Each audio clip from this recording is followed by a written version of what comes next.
क्योंकि जब इलेक्ट्रॉन ज़्यादा हो तो वो ऑक्सीडेशन होती है, एनोड पे हमेशा ऑक्सीडेशन होती है, तो वो Cl नेगेटिव ऑक्सीडाइज होंगे और OH नेगेटिव यहीं पे मूव करते रहेंगे इनसाइड सोल्यूशन। आज हम करेंगे electrolysis of concentrated aqueous solution of NaCl, जिसको हम ब्राइन बोलते हैं। पानी के अंदर बहुत ज़्यादा नमक है तो उस चीज़ को हम ब्राइन बोलते हैं। What is brine? ब्राइन है concentrated solution of salt, concentrated solution of salt, नमकीन पानी, बहुत ज़्यादा नमकीन यानी गाढ़ा, ठीक है, जिस पानी के अंदर बहुत ज़्यादा नमक डला हुआ है, बिल्कुल जहरीला पानी हमें लग रहा है, वो ब्राइन है। हम इलेक्ट्रोड यूज़ कर रहे हैं, एक ग्रेफाइट और दूसरा प्लैटिनम। अब हमने जो ब्राइन सोल्यूशन लिया हुआ है, अब पानी के अंदर बहुत ज़्यादा नमक है, ये सोल्यूशन लिया हुआ है, कंसंट्रेटेड सोल्यूशन है, एक्वस NaCl है, कंसंट्रेटेड सोल्यूशन है। ये अब एज अ इलेक्ट्रोलाइट हम लेंगे इलेक्ट्रोलाइटिक सेल के अंदर, जहाँ पे NaCl होगा हमारे पास, एक्वस NaCl जो कि कंसंट्रेटेड है। अब यहाँ पे देखें, एक्वस का मतलब क्या होता है? एक्वस का मतलब होता है कि जैसे पानी के अंदर कोई चीज़ डाली हुई है, एक्वस NaCl, पानी के अंदर NaCl। अब यहाँ पे देखें सेकंड स्टेप क्या होगा? अब हमारे पास इलेक्ट्रोलाइटिक सेल में एक कैथोड होता है, एक एनोड होता है। यहाँ पे हमारे पास इलेक्ट्रोड एक है, जो एनोड है वो ग्रेफाइट का बना हुआ है, कैथोड है प्लैटिनम का बनाया हुआ है, और ये दो कनेक्टेड हैं बैटरी से। अब इसके अंदर इलेक्ट्रोलाइट है, हमारे पास NaCl है। अब ज़ाहिर वो एक्वस वाला है तो वाटर भी इसके अंदर है। जैसे ही करंट प्रोड्यूस होगा, यहाँ से करंट आना शुरू होगा, इलेक्ट्रॉन्स आना शुरू होंगे यहाँ पे, और कैथोड के अंदर आके यहाँ सोल्यूशन के अंदर, इनसाइड सोल्यूशन जहाँ पे आना शुरू हो जाएंगे, तो होगा क्या? इसको तोड़ेंगे, NaCl भी टूट जाएगा, और जो वाटर है वो भी अपने आयंस में टूटेगा, यानी सेकंड स्टेप में आयन फॉर्मेशन होगी। अब होगा क्या? 4 किस्म के आयंस बनेंगे। NaCl भी इलेक्ट्रोलिसिस से टूटेगा, Na पॉजिटिव में, Cl नेगेटिव में।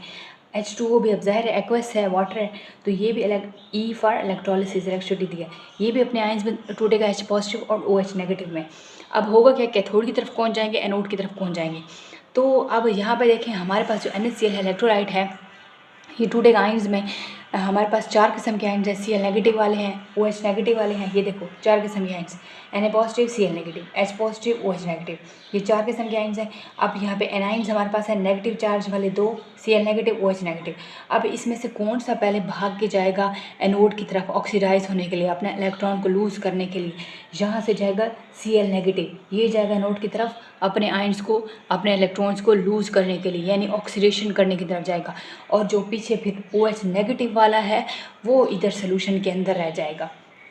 अच्छा, और फिर नेक्स्ट हमारे पास पॉजिटिव वाले कहाँ पे जाएंगे? पॉजिटिव वाले, क्योंकि जब इलेक्ट्रॉन ज़्यादा हो तो वो ऑक्सीडेशन होती है, नोड पे हमेशा ऑक्सीडेशन होती है, तो वो Cl नेगेटिव ऑक्सीडाइज होंगे और OH नेगेटिव यहीं पे मूव करते रहेंगे इनसाइड सोल्यूशन। कैटाइंस जो कि हमारे पास आए हैं, Na पॉजिटिव वाले और H पॉजिटिव वाले, तो अब ये कहाँ जाएंगे? ये कैथोड की तरफ जाएंगे। अब जाहिर है ये जो पॉजिटिव चार्ज हैं वो जाते हैं कैथोड की तरफ, ताकि वो वहाँ से वो रिड्यूस हो सके। तो यहाँ से Na पॉजिटिव जाएगा या H पॉजिटिव जाएगा? अब H पॉजिटिव जाएगा, क्यों? रीज़न पीछे बताइए, इलेक्ट्रोड पोटेंशियल की वजह से। तो H पॉजिटिव वाले पहले जाएंगे, ये रिड्यूस हो जाएंगे, फिर Na वही पीछे रह जाएगा, जिस तरह ये OH नेगेटिव पीछे रह गया था इलेक्ट्रोड पोटेंशियल की वजह से। अब नेक्स्ट देखें तो कैथोड पे क्या हुआ? कैथोड पे 2H पॉजिटिव आयंस गए, इलेक्ट्रॉन्स धो लिए, हाइड्रोजन गैस बनी, और कहाँ बनी? कैथोड पे। फिर वहाँ पे वाटर भी था, वाटर ने भी 2 इलेक्ट्रॉन लिए, H2 में कन्वर्ट हो गए, हाइड्रोजन गैस में, और 2H OH नेगेटिव में, और वो OH नेगेटिव वहीं पे रहते थे, मूव करते रहते हैं इनसाइड सोल्यूशन।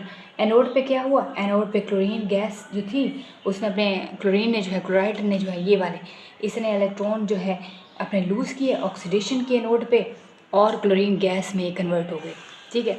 अच्छा, मेन पॉइंट्स यहाँ पे क्या हुआ? मेन पॉइंट्स ये हुआ, Na पॉजिटिव और Cl नेगेटिव जो थे, इसमें से Cl2 जो है वो क्लोरीन बन के एनोड पे, Na पॉजिटिव और Cl नेगेटिव में जो आयंस बने थे, और H पॉजिटिव बना था, OH नेगेटिव बना था। तो ये मेन पॉइंट्स हैं। Na पॉजिटिव कहाँ गए, Cl नेगेटिव का क्या हुआ, अभी ऊपर बताया भी है। Na पॉजिटिव और Cl नेगेटिव में से Cl नेगेटिव चला गया एनोड की तरफ, उसने अपने इलेक्ट्रॉन लूज़ कर दिए, और नेगेटिव और क्लोरीन गैस में चेंज हो गया एनोड पे, वहीं गैस बनी क्लोरीन वाली, क्लोरीन अपने वहाँ पे अपने इलेक्ट्रॉन ले के गैस बनाई, Cl2 में कन्वर्ट हो गया एनोड पे ही। H पॉजिटिव जो था पीछे रह गया था, उसने क्या बनाया? H पॉजिटिव ने भी गैस बना ली, H2 गैस, और H2O जो वाटर के मॉलिक्यूल होते हैं वो आयनाइज होते रहते हैं, कन्वर्ट होते रहते हैं, आहिस्ता आहिस्ता आयनाइज होके। अच्छा, और पीछे फिर बचे हुए हैं हमारे पास Na पॉजिटिव, ये ऊपर बताया भी है, Na पॉजिटिव भी बचा हुआ है, और हमारे पास कौन बचा हुआ है, OH नेगेटिव भी बचा हुआ है, जो पीछे रह गए हैं। अब इनका क्या करना है, ये क्या करते थे, ये कंबाइन होके ना ये बनाते हैं सोडियम हाइड्रोक्साइड। सोडियम हाइड्रोक्साइड का पूछ सकते हैं कि कैसे इलेक्ट्रोलिसिस वाले प्रोसेस में इलेक्ट्रोलिटिक सेल के अंदर सोडियम हाइड्रोक्साइड बनती है। तो ये जो पीछे मूव बच जाने वाले आयंस होते हैं ना, यही आपस में मिल के सोडियम हाइड्रोक्साइड बनाते हैं। यहाँ पे डिड यू नो में देख लें स्पॉन्टेनियस और नॉन स्पॉन्टेनियस रिएक्शन क्या होते हैं। तो स्पॉन्टेनियस रिएक्शन वो होते हैं जो खुद ब खुद हो रहे होते हैं, इनको चलाने के लिए किसी एक्सटर्नल एजेंट की ज़रूरत नहीं होती, किसी चीज़ की हेल्प नहीं होती। बट नॉन स्पॉन्टेनियस रिएक्शन ऐसे होते हैं जिसको चलाने के लिए बिजली की ज़रूरत पड़ती है, इलेक्ट्रिसिटी की ज़रूरत पड़ती है, लाइक इलेक्ट्रोलिटिक सेल जिसमें हमने करंट प्रोवाइड किया। तो ऐसे रिएक्शंस को हम नॉन स्पॉन्टेनियस कहते हैं। तो ये था आज का लेक्चर, उम्मीद है आपको समझ आई होगी। इतना आसान है, आप इलेक्ट्रोलिटिक सेल को समझो, इसमें से फिर कैसे इलेक्ट्रिसिटी पास हुई, कैसे वो आयंस टूटे, Na पॉजिटिव कहाँ गए कैथोड की तरफ, और OH नेगेटिव कहाँ गए, Cl नेगेटिव कहाँ गए, H पॉजिटिव कहाँ गए। पॉजिटिव वाले हमेशा नेगेटिव की तरफ चलते हैं, नेगेटिव वाले पॉजिटिव की तरफ जाते हैं, वो अपने इलेक्ट्रॉन लूज़ करते हैं, फिर गैसेस बनती हैं। ये सारा कुछ सारी कहानी थी, मेन पॉइंट्स में मैंने समझा दिया। उम्मीद है आपको समझ आ गई होगी। यहाँ तक कोई मसला ज़रूर पूछिएगा। वीडियो अच्छी लगे तो लाइक कमेंट से ज़रूर कर दें, और ये स्क्रीनशॉट ले लें आप, इम्पोर्टेंट है, ये आपके लेक्चर का हिस्सा है, इसको आप समझ लें और ये स्क्रीनशॉट ले लें।